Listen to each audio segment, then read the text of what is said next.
काम पूरा हो जाए।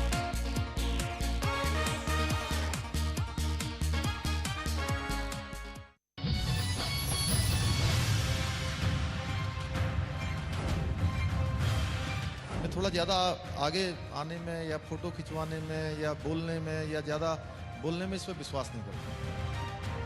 पहली बार इतने बड़ा हिम्मत का काम किया, आपने उनसे पूछना चाहिए था, वो सत्ता में रहे तो तब उन्होंने वो काम किए नहीं, अब वो दोबारा से कह रहे हैं। जिनको जनता ने देख लिया है उनको मैं कह सकता हूं कि मुझे कम समय दिया, मुझे कम समय मिला, मैं ये रोना कभी नहीं रोता हूं। हमने पिछले 5-4 महीने में 500 से भी ज़्यादा फैसले ले लिए, घोषणाएं नहीं, इसलिए जनता जानती है। और ना नौमन तेल होगा ना राधा नाचेगी। कांग्रेस लगातार जो कह रही है हरीश रावत की और भी है संपर्क में, और कुछ बीजेपी नेताओं के वहां जाने की अटकलें भी तेज होती है, क्या उसे आप चुनौती मानते हैं? जब कोई बात बिगड़ जाए, जब कोई मुश्किल पड़ जाए, तुम देना साथ मेरा ओ हमनवा।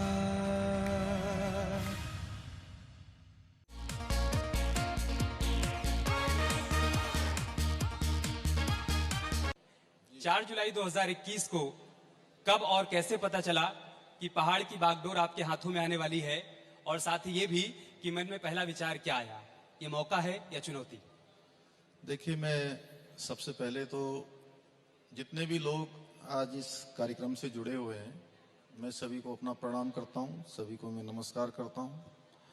और आपने जो मुझे पूछा कि कब मुझे पता लगा, मैं सच बताऊं तो ये एकमात्र पार्टी भारतीय जनता पार्टी है जिसमें किसी भी कार्यकर्ता को कभी भी कोई भी काम दे दिया जाता है और उसको बताया नहीं जाता है, केवल काम दे दिया जाता है। और ठीक वैसा ही मेरे साथ हुआ कि 4 जुलाई को विधानमंडल दल की बैठक हुई, और विधानमंडल दल की बैठक तक भी मुझे पता नहीं था कि मुझे ये जिम्मेदारी दी जाने वाली है, मुझे ऐसा दायित्व दिया जाने वाला है। मैं विधानमंडल दल के अंदर बैठक में गया, और बैठक में जाकर मैं, चूंकि मेरा थोड़ा स्वभाव संकोची है, मैं थोड़ा ज़्यादा आगे आने में या फोटो खिंचवाने में या बोलने में या ज़्यादा बोलने में इस पर विश्वास नहीं करता हूँ। मैं पीछे जाकर बैठ गया था, और अचानक हमारे जो उसके पर्यवेक्षक थे, केंद्रीय कृषि मंत्री नरेंद्र सिंह तोमर जी, वो पर्यवेक्षक बनकर आए और विधानमंडल दल की बैठक हुई। आधे घंटे के बाद वो एक बार बाहर गए, और बाहर जाने के बाद उन्होंने अंदर आकर कहा कि आज विधानमंडल दल के नेता के लिए एक ही नाम आया है, पुष्कर सिंह धामी का। और तभी मुझे भी पता लगा कि मेरा नाम इसके लिए जो है हाईकमान ने मेरा नाम तय किया है। और मैं उससे पहले न तो किसी पदाधिकारी का, न किसी ऑफिस बियरर का, कहीं से भी कोई मुझे नहीं बताया गया कि आपको ये जिम्मेदारी दी जाने वाली है। जी सर, 4 जुलाई से अब तक 4 महीने से ज्यादा का वक्त हो चुका है, कैसा रहा अब तक का ये सफर? नहीं, मैंने तो पहले दिन से तय किया था, जिस दिन मुझे मुख्य सेवक के रूप में काम मिला, मैंने तय किया था कि एक एक पल और एक एक क्षण मैं अपने उत्तराखंड के सभी भाई बहनों के लिए लगाऊंगा, 1 करोड़ 25 लोगों के लिए लगाऊंगा। और उस काम को मैं पूरी शिद्दत से कर रहा हूं, इसलिए कभी मुझे कोई परेशानी भी नहीं होती है। मैं रात तक कभी किसी तनाव में भी नहीं आता हूं, किसी उलझन में भी नहीं आता हूं, क्योंकि मुझे जो काम मिला हुआ है, मैं सोच रहा हूं कि जितना भी जो भी समय मुझे मिला है, आप लोग कहेंगे भी समय कम है, जितना समय मिला है मैंने कोशिश करी है कि उस समय का एक एक पल और एक एक क्षण का उपयोग करूं और अपने उत्तराखंड की जनता को समर्पित करूं। सर, पलायन पहाड़ का सबसे बड़ा मुद्दा है, तो शुरुआत उसी से करते हैं। त्रिवेंद्र रावत जी ने अपने कार्यकाल में पलायन आयोग का गठन किया था, उसका क्या हुआ, उसका काम कहां तक पहुंचा, और साथ ही साथ पलायन को रोकने के लिए आपकी तरफ से क्या कुछ कदम उठाए गए? देखिए, त्रिवेंद्र सिंह रावत जी की सरकार ने पलायन के लिए पलायन आयोग यहाँ पर बनाया था, और रिवर्स पलायन पर भी उन्होंने बड़ा काम किया था। और उसका नतीजा हुआ कि बहुत सारे लोग हमारे यहाँ के जो अपने गाँव को भूल गए थे, अपने पुराने घरों को भूल गए थे, वो वापस लौटे और उत्तराखंड की मिट्टी से फिर से उनका जुड़ाव हुआ। तो निश्चित रूप से मैं उनको बधाई देना चाहता हूँ, कि उन्होंने एक अच्छा काम इसमें शुरू किया और हम इस काम को आगे बढ़ा रहे हैं। अभी हमने नया कार्यक्रम शुरू किया है, बोधिसत्व, और उसके माध्यम से हम पलायन को कैसे रोकेंगे, यहाँ पर रोजगार कैसे खड़ा करेंगे, ऐसे तमाम विशेषज्ञों का, जिन्होंने विभिन्न विभिन्न क्षेत्रों में बहुत सारी विशेषज्ञता अपनी हासिल की है, बहुत सारे क्षेत्रों में उन्होंने नाम अपना किया है और एक अलग मुकाम जिन्होंने हासिल किया है, उन सभी को बुला रहे हैं। और अभी हमने पिछले दिनों विचार श्रृंखला इसके लिए प्रारंभ की थी और कल हम इसमें बहुत सारे लोगों को, आज आपका कार्यक्रम हो रहा है, कल ऐसा कार्यक्रम हमारा जिसमें नीति आयोग के हमारे पीएमओ में जो सलाहकार हैं, ऐसे लोग, हमारे उत्तराखंड के जो विभिन्न विभिन्न क्षेत्रों में काम करने वाले लोग हैं, उन सभी को विचार श्रृंखला के अंतर्गत लाकर हम देख रहे हैं कि उत्तराखंड राज्य के लिए जो पलायन है, रोजगार है, या हमारा विकास है, पर्यटन का क्षेत्र है, ऊर्जा का क्षेत्र है, हमारी कृषि बागवानी का क्षेत्र है, शिक्षा चिकित्सा का क्षेत्र है, सड़कों का क्षेत्र है, क्योंकि यहाँ बहुत प्रकार की भौगोलिक परिस्थितियां भिन्न भिन्न हैं। बड़ा कठिन भौगोलिक परिस्थिति का हमारा प्रदेश है, प्रत्येक वर्ष यहाँ पर आपदा आती है। उन सभी जितने प्रकार की समस्याएं हैं उसके लिए हम एक रोड मैप तैयार कर रहे हैं और हमने सारे विभागों को भी ये कहा है कि अपने अगले 10 सालों का एक रोड मैप अपने अपने विभाग का वो हमारे सामने लाएं, जिससे कि हम आगे आने वाले समय में किस प्रकार से हमें काम करना है, उत्तराखंड को कैसे ले जाना है। और माननीय प्रधानमंत्री जी का जो एक विजन है कि 2025 जब हम रजत जयंती वर्ष मना रहे होंगे उत्तराखंड का, तो उस समय उत्तराखंड हर दृष्टि से पूरे हिंदुस्तान के श्रेष्ठ राज्यों में से एक राज्य हो, उसके लिए हमारी जो है पूरी तैयारी चल रही है। सर, पहाड़ की बेटी हूँ, दिल्ली में रहती हूँ, और ये बात तो मैं भी आपसे कहना चाहूंगी कि हर पहाड़ी पहाड़ छोड़ आता है भले ही, लेकिन वो पहाड़ को भूल नहीं पाता, लौटना चाहता है पहाड़ की ओर। और मैं चाहूंगी कि ऐसा हो कि हम देहरादून ऋषिकेश तक ना लौटे, हम अपने गांव लौट पाए। सवाल एक ऐसा ऐतिहासिक फैसले से जुड़ा हुआ जब गैरसैंण को ग्रीष्मकालीन राजधानी बनाए जाने का ऐलान किया गया। बहुत से लोग जो आंदोलन कर रहे थे ना, उनकी उम्मीद भरी आंखें खुल गई थी कि वाकई ऐसा एक बहुत बड़ा कदम उठाया गया। लेकिन आज एक बार फिर सत्र की तारीख बदली, तो क्या कोई कंफ्यूजन है या इसको लेकर क्या है आगे? नहीं, देखिए कोई कंफ्यूजन नहीं है और गैरसैंण को हमारी सरकार ने ग्रीष्मकालीन राजधानी घोषित किया है। पहली बार इतने बड़ा हिम्मत का काम किया कि ग्रीष्मकालीन राजधानी घोषित हुई है और ये एक निर्णय कोई सामान्य निर्णय नहीं था, ये बहुत ऐतिहासिक निर्णय था। और गैरसैंण के लिए हमारा बिल्कुल प्लान है। गैरसैंण हमारी भावनाओं का केंद्र है। हम सब चाहते हैं कि गैरसैंण चूंकि एक ऐसा स्थान है जो सबके हृदय स्थल में बसता है, उसके विकास के लिए बहुत सारी योजनाएं हम आगे बना रहे हैं, उसको हम उस दिशा में डेवलप करेंगे और जो जरूरी होगा उसको करेंगे। सत्र की तारीख बदलना कोई विषय नहीं है। सत्र की तारीख बदलने का कारण ये है कि अभी महामहिम राष्ट्रपति जी का भी जो है कार्यक्रम 28 और 29 को यहाँ आ गया है, क्योंकि उसी तिथि में हमने सत्र घोषित किया था, तो इसलिए हमें सत्र की तिथि को आगे बढ़ाना पड़ा है। लेकिन हम सत्र की तिथि आगे जरूर बढ़ी है, लेकिन हमारे मुद्दे वही हैं, हमारा संकल्प वही है, यानी कि संकल्प जो है हमारा विकल्प रहित है, इसलिए हम आगे बढ़ रहे हैं उस पर। सर, आपके संकल्प पर हरीश रावत जी इसी मंच पर आशंका प्रकट करके गए। उन्होंने कहा कि गैरसैंण पर बीजेपी बरगला रही है, हम सत्ता में आएंगे तो गैरसैंण को स्थायी राजधानी बनाएंगे। वो तो सत्ता में रहे थे आपने उनसे पूछना चाहिए था, वो सत्ता में रहे तो तब उन्होंने वो काम किए नहीं, अब वो दोबारा से कह रहे हैं। जिनको जनता ने देख लिया है उनको, देखिए कोई नया व्यक्ति, मैं कह सकता हूं कि मुझे कम समय दिया, मुझे कम समय मिला, मैं ये रोना कभी नहीं रोता हूं। मैं कहता हूं जितना समय मिला पर्याप्त मिला, और हम हर दिन कोई ना कोई फैसला लेते हैं। हमने पिछले 5-4 महीने में 500 से भी ज्यादा फैसले ले लिए, घोषणाएं नहीं, जो हमने फैसले लिए हैं। इसलिए जिसकी जैसी दृष्टि वैसी सृष्टि। बट इस पर भी वो कह के गए कि वो सारे ऑर्डर कागजों पर ही है, इसी मंच पर कह करके। अब देखिए उन्होंने सब चीजें कागज पर रखी, और उनसे तो मैं एक ही बात कहना चाहता हूं, जिनके घर शीशे के होते हैं ना, उनको दूसरों के घरों में पत्थर नहीं फेंकने चाहिए। वो तो बोलते हैं कि जो वहां पर इमारत खड़ी की, बिल्डिंग की गैरसैंण में, वो तो हमारी सरकार ने की, हमारी सरकार के बाद तो वहां एक ईंट एक पत्थर एक्स्ट्रा भी नहीं लगा। उनकी सरकार तो देश में जो है 1947 से लेकर 60 वर्षों तक इस देश के अंदर एक ही पार्टी की सरकार रही है और एक ही परिवार का शासन रहा। तो ये उज्ज्वला गैस सिलेंडर की योजना क्यों नहीं आई, आयुष्मान भारत योजना क्यों नहीं आई, स्वच्छ भारत योजना क्यों नहीं आई, किसानों को जन सम्मान निधि क्यों नहीं आई, ऐसे तमाम योजनाएं मैं गिना सकता हूं। पहाड़ के अंदर रेल उनके सरकार में नहीं आई, वो सरकार में आना चाहिए था। अब ठीक है, अब हरीश रावत जी कह रहे हैं तो वो हमारे बड़े वरिष्ठ नेता हैं, अब आयु भी उनकी बढ़ गई है, तो मैं उनका बेहद सम्मान करता हूं व्यक्तिगत रूप से। सर, आप एक युवा मुख्यमंत्री हैं और इस प्रदेश के युवाओं को आपसे बहुत उम्मीदें हैं। जब आपने सत्ता संभाली तब आपने कहा कि बहुत जल्द हम यहाँ पर 22,000 युवाओं को नौकरी देंगे। वो कहां तक पहुंच पाया है वो लक्ष्य? और साथ ही साथ हरीश रावत इस पर ये कहकर गए हैं कि 3200 नौकरियों का आंकड़ा भी अगर पेश कर दें तो मैं चैलेंज करता हूं। मेरे पास 17,000 का आंकड़ा है जो सरकारी नौकरियां अभी तक मिल चुकी हैं। वो आंकड़ा मैं अभी आपको उपलब्ध करा दूंगा। आपके माध्यम से मैं चाहूंगा कि सारे दर्शकों को दे दिया जाए। और उन्होंने ये भी कहा था कि मैं राजनीति से संन्यास ले लूंगा अगर 3200 से ज्यादा जो है अगर नौकरियां दी होंगी तो। हमने, हमारे प्रवक्ता जी ने, सरकारी प्रवक्ता जी ने अगले दिन ही प्रेस कॉन्फ्रेंस करी थी और 17,000 का आंकड़ा दिया था। वैसे हम चाहते नहीं कि वो संन्यास लें, उनकी जरूरत है हमें, तभी हमारा लक्ष्य पूरा होगा। सर, डबल इंजन की सरकार को जहां बीजेपी हर मन से ये कहती है कि विकास फिर हर दरवाजे तक पहुंचेगा, उसी डबल इंजन की सरकार पर कांग्रेस, हरीश रावत सभी सवाल उठाते रहे, कहा कि डबल इंजन तो स्टार्ट ही नहीं हो पाया। देखिए, डबल इंजन की सरकार में बहुत सारे काम हुए हैं।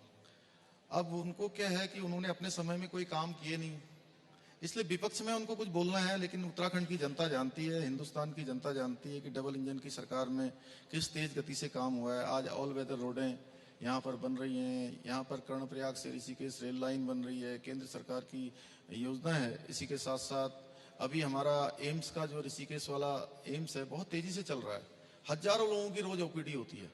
इसके साथ साथ कुमाऊं मंडल में भी एक एम्स माननीय प्रधानमंत्री जी ने खोलने की अभी उन्होंने उसकी भी स्वीकृति प्रदान कर दी है कि वो भी जल्दी खुलने वाला है, वो भी बनेगा। इसी के साथ साथ टनकपुर से बागेश्वर जो हमारी 155 किलोमीटर की रेल लाइन के लिए लंबे समय से लोग संघर्ष कर रहे थे और बहुत सारे लोग तो आज जो है हमारे बीच में भी नहीं रहे संघर्ष करते करते। ये सारे काम धरातल पर उतर रहे हैं, बहुत तेजी से काम हो रहा है। हमारा माननीय प्रधानमंत्री जी के निर्देशन में लगातार विकास के एक के बाद एक काम हो रहे हैं, कहीं कोई रुकावट नहीं है। और हमें भी, मुझे भी जितना समय मिला है, मेरा भी यही लक्ष्य है, यही चुनौती है कि जो काम भारत सरकार स्वीकृत कर रही है उनको हम नीचे तक ले जाएं, उसके लिए हम लगातार प्रयास कर रहे हैं। सर, आपने कहा कि बीते 4 महीने में आपने 400 से अधिक फैसले ले लिए हैं। हम चाहते हैं कि राइजिंग उत्तराखंड के मंच से आप यहाँ मौजूद लोगों को और प्रदेश की जनता को बताएं कि उन बड़े फैसलों में प्रमुख फैसले क्या रहे हैं। 4 बड़े फैसले। देखिए, 4 बड़े फैसलों में मैं कह सकता हूं कि हमने जो है, एक तो जो आपने अभी बताया कि हमने 24,000 जो भर्तियां थी, वो 24,000 भर्तियां हमने करने का निर्णय लिया और अभी 12,000 से भी ज्यादा पर विज्ञापन और भर्तियां जो उसकी प्रोसेस शुरू हो गई है। इसके साथ साथ हमने कहा था कि पहले दिन हम जो हमारे अतिथि शिक्षक लंबे समय से अपनी मांग कर रहे थे कि हमारा वेतनमान बढ़ाया जाना चाहिए, हमने उनका वेतनमान बढ़ा दिया, 15,000 से हमने 25,000 कर दिया। हमने जो बच्चे हमारे कोरोना काल में जिनके माता पिता में से किसी का भी देहांत हुआ है, तो उन बच्चों के लिए हमने वात्सल्य योजना हम लेकर आए हैं। इसके साथ साथ मैं आपसे कहूं कि अभी हमने त्रिस्तरीय पंचायतों में काम करने वाले जितने प्रतिनिधि हैं, उन सारे प्रतिनिधियों का हमने वेतनमान बढ़ाया है। हमने स्वास्थ्य विभाग में 207 जांचें, 207 प्रकार की जांचें सीएससी, पीएससी, सरकारी अस्पतालों में मुफ्त रूप से कराने का हमने निर्णय लिया है। हमारे जो आयुष्मान कार्ड बनते थे, उन आयुष्मान कार्डों को हमने मुफ्त में कराने का निर्णय लिया है। इसी प्रकार से राज्य आंदोलनकारियों का हमने जो उनका पहले पेंशन जो मिलती थी, वो पेंशन हमने 3100 से 4600 की, 5100 जो मिलती थी उसको 6000 की। उनके पति पत्नी आश्रितों को मिलने वाला जो पेंशन था उसको 6000 किया। उनके आश्रितों को मिलने वाला जो हमारा आश्रितों को मिलने वाला आरक्षण था, उसको भी हमने जो है उनके पति और पत्नी दोनों के लिए कर दिया, नहीं आश्रितों को भी देने की व्यवस्था कर दी। ऐसे बहुत सारे फैसले किए हैं, मैं गिनाऊंगा तो मुझे लगता है आपका सारा सत्र इसी में चला जाएगा, और भी गिना देता हूँ। नहीं ठीक है सर। परिसंपत्तियों का विवाद एक बहुत बड़ा मसला रहा है। परिसंपत्तियों का भी बता देता हूँ सर। उस पर एक सवाल और जोड़ देता हूँ उस पर। कांग्रेस का यह कहना है कि परिसंपत्तियों का विवाद तो आपने सुलझाया, लेकिन यूपी सरकार के सामने आपने सरेंडर कर दिया। देखिए, ऐसा है कि सरेंडर जैसी कोई स्थिति नहीं है। उत्तर प्रदेश और उत्तराखंड दोनों छोटे भाई और बड़े भाई की स्थिति में है, और ये मुद्दे पिछले कई सालों से चल रहे थे, और कांग्रेस की सरकार में तो वो एक कदम भी नहीं चले। हमारी सरकार ने पिछले 4 सालों से 4.5 सालों में त्रिवेंद्र सिंह रावत जी ने कई बार उसके लिए मीटिंगें करी, वो कई बार लखनऊ गए, और मैंने उन्हीं सबको जो बिंदु तय थे उन बिंदुओं पर जाकर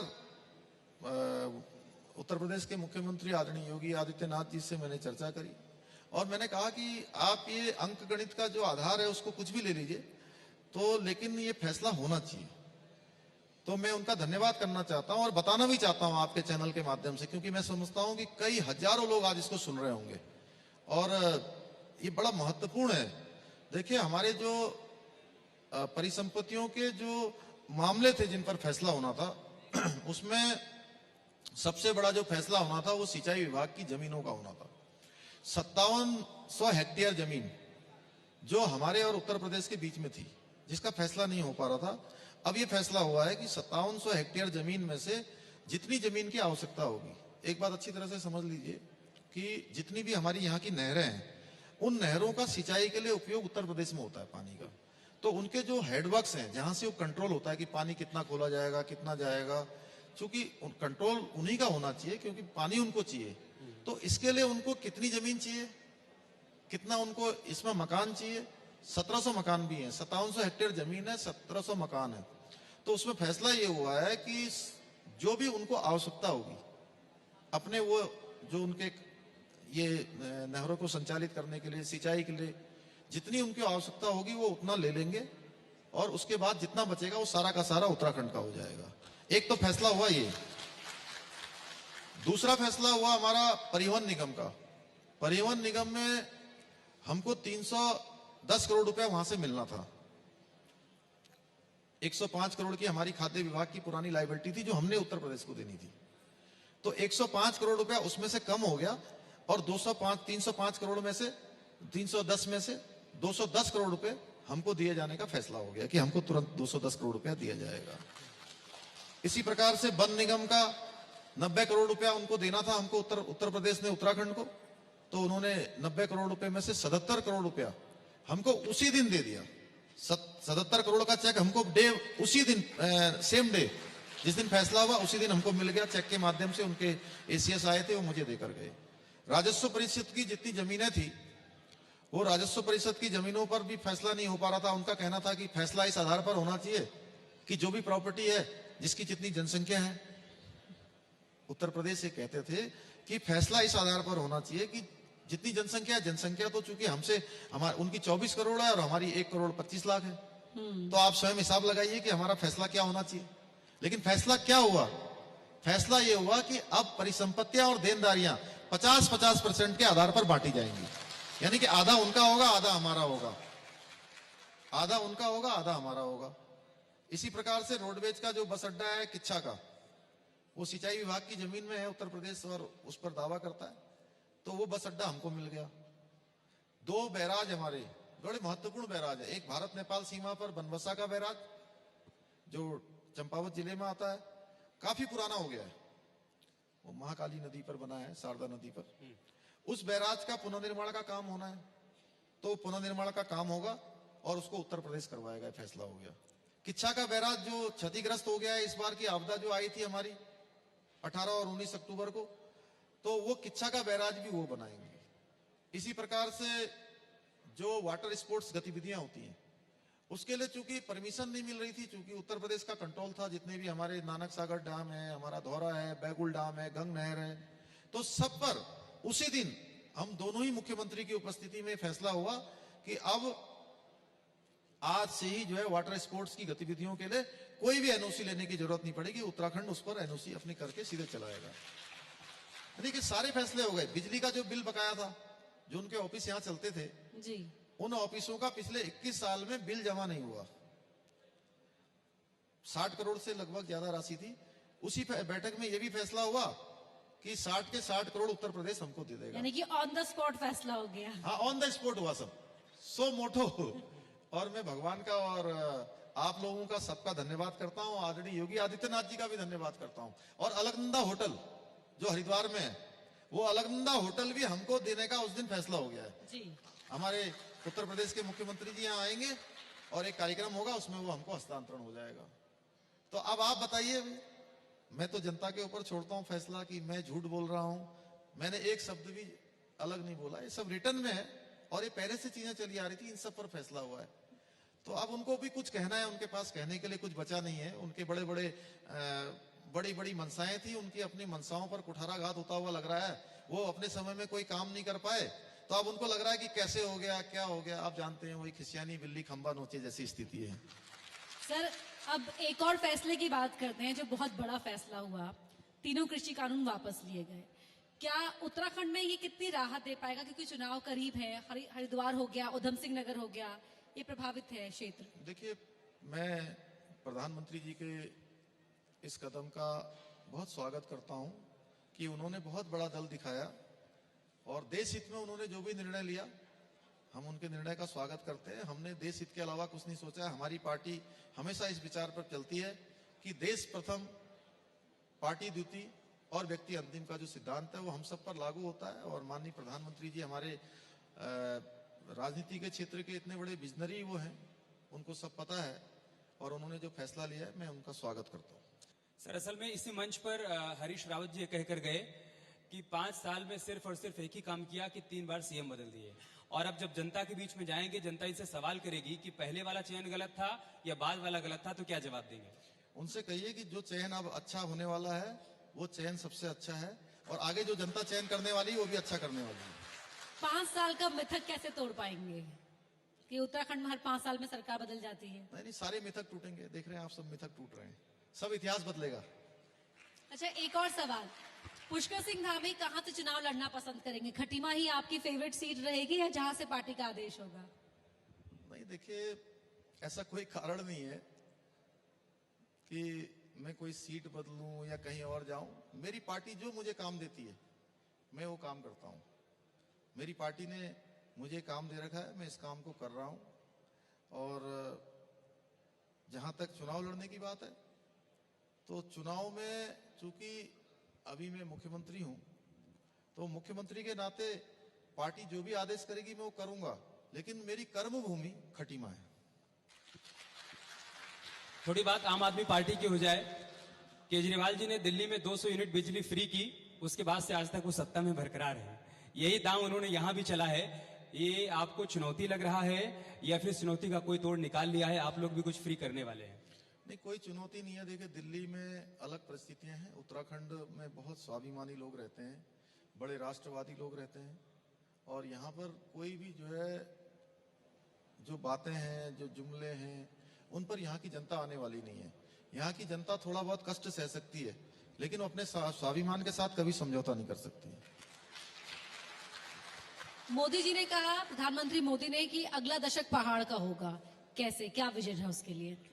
नहीं, उसके पीछे दशक यह है कि यहाँ की सड़कें अच्छी होंगी, यहाँ का पर्यटन अच्छा होगा, यहाँ की जो हमारी हाइड्रो पावर के प्रोजेक्ट्स हैं, ऊर्जा का जो काम है वो तेजी से बढ़ेगा। कृषि के क्षेत्र में, बागवानी के क्षेत्र में, हवाई क्षेत्रों के कनेक्ट में, यहाँ की जो आबो हवा है, यहाँ का पलायन रुकेगा, यहाँ की पहाड़ की जवानी और पानी रोककर उसको जो है यहाँ के काम में लाया जाएगा। और प्रधानमंत्री जी इसके लिए काम कर रहे हैं, प्रधानमंत्री जी का निर्देशन है, हम सब लोग उसको आगे बढ़ा रहे हैं। इसलिए उत्तराखंड का दशक होगा, आने वाला दशक हर प्रकार से उत्तराखंड का दशक होगा। यही आपका प्लान 2025 भी है, जब उत्तराखंड 25 साल का हो जाएगा? नहीं, 25 साल का जब उत्तराखंड होगा तो चिर युवा उत्तराखंड होगा उस समय। अभी हम 21 साल के हुए हैं, जब हम 25 साल के हो जाएंगे तो हर दृष्टि से अपने कंधों पर हम हर प्रकार का भार उठाएंगे और दुनिया का सर्वश्रेष्ठ स्थान उत्तराखंड बने, उसके लिए हमारा रोड मैप तैयार हो रहा है। हम जो है हमारे जितने भी गांव हैं उनको हाईवे से जोड़ेंगे, इंटरनेट से जोड़ेंगे, हमारी हेली सेवाओं को मजबूत करेंगे, यहाँ के पलायन को रोकेंगे, यहाँ के रोजगार को बढ़ाएंगे, उद्योग धंधों को बढ़ाएंगे। हर प्रकार का जो काम है जो आम जनता के लिए सुलभ होगा, हमारी माताओं बहनों के जीवन में सुधार लाएंगे, आजीविका के तहत काम करने वाली बहनों को और सुविधाएं देंगे और उनको प्रोत्साहित करेंगे। उस क्षेत्र में हम लगातार, मैंने पहले ही बताया आपके पूछने से पहले कि हमने बोधिसत्व कार्यक्रम शुरू किया है। उसमें हम सब, आप जैसे विद्वान लोगों का, सभी का जो है उनके विचार ले रहे हैं और उनके विचारों को लेकर हम आगे बढ़कर जो है उत्तराखंड को सर्वश्रेष्ठ राज्य बनाएंगे। सर एकदम आखिरी सवाल, राइजिंग उत्तराखंड के मंच से उत्तराखंड के लोगों को आप क्या संदेश देना चाहते हैं? देखिए, मैंने 4 जुलाई 2021 को मुख्य सेवक के रूप में काम करना शुरू किया। तब से लेकर आज तक जितना भी मेरे शरीर में जितनी ताकत है, जितनी मेरी सोच है, जितना मेरा विवेक है, मैंने एक एक क्षण और एक एक पल उत्तराखंड के लिए लगाया है। हमारा भाव है कि माननीय प्रधानमंत्री जी जिस प्रकार से देश को आगे बढ़ा रहे हैं, नरेंद्र मोदी जी के नेतृत्व में जिस प्रकार से आज पूरा देश आगे बढ़ रहा है, और उत्तराखंड के साथ जिस प्रकार का उनका विशेष प्रकार का लगाव है, यहाँ से उनका एक जुड़ाव है, व्यक्तिगत जुड़ाव है। उन्होंने हमारे सामने कुछ विजन रखे हैं, कुछ लक्ष्य रखे हैं कि ये दशक जो 20 से 30 का 21वीं सदी का दशक है, ये दशक उत्तराखंड का दशक होगा। और जब हम सिल्वर जुबली मना रहे होंगे, रजत जयंती वर्ष मना रहे होंगे, तो उत्तराखंड देश के सर्वश्रेष्ठ राज्यों में से एक राज्य हो। उसके लिए जितने भी रोड मैप हैं वो हम तैयार कर रहे हैं। हमारे भाव में जितना भी समय मुझे मिला है, मैंने कोशिश करी है कि अपना भरपूर जो भी मैं दे सकता हूं, और जो बचा हुआ समय है उसमें भी एक एक छल और एक एक पण मैं केवल अपने उत्तराखंड की भाई बहनों के लिए लगाऊंगा। 1 करोड़ 25 लाख लोगों के लिए लगाऊंगा। उसमें अपना जो सर्वश्रेष्ठ हो सकता है वो देने का प्रयास करूंगा। सर, अभी तक के सफर के लिए बहुत बहुत बधाई और आगे के लिए बहुत बहुत शुभकामनाएं, और बहुत बहुत धन्यवाद इस मंच पर आने के लिए और सभी सवालों का बेबाकी से जवाब देने के लिए। धन्यवाद बहुत बहुत सर। धन्यवाद आपका।